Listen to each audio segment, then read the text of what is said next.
I never thought something as simple as changing a lock would turn into neighborhood theater, but then again, living under the rule of our HOA president, Mrs. Carver had a way of making everything dramatic.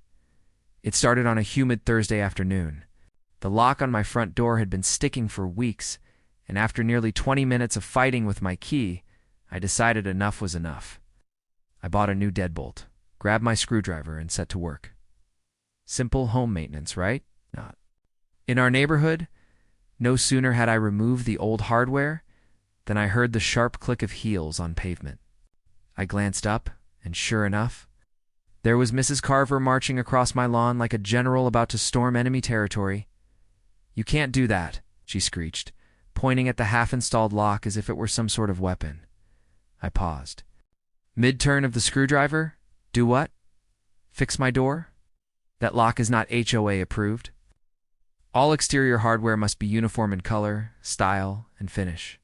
Her voice cracked with fury, echoing through the cul-de-sac sack. I should mention my offending lock was matte black, nearly identical to the old brass one except newer and functional. But logic wasn't Mrs. Carver's strong suit. She thrived on control, on nitpicking every mailbox, hedge, and shingle in the subdivision. I was about to explain that nothing in the bylaws mentioned door locks, and she stomped up the steps of my porch, her finger jabbing the air. "If you finish that installation, I'll fine you $500 and start proceedings against you with the board." Her face was crimson, her voice shrill.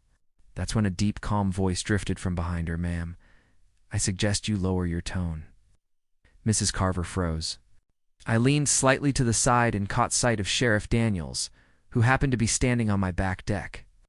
He was a family friend and had dropped by for sweet tea after his shift. Apparently he'd been watching the entire scene unfold. Sheriff stepped forward, one hand resting casually on his belt. This man is within his rights to maintain his property. And unless you've suddenly been deputized, you have no authority to harass him on his own porch. Mrs. Carver's jaw opened and closed like a fish gasping for air. Without another word, she spun on her heels and stormed off, muttering something about legal action. I finished installing the lock with a smile, the sheriff sipping tea.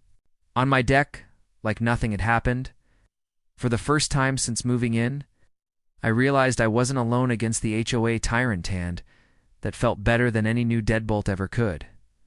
Asterisk for more interesting and heart-touching stories, hit the subscribe button now.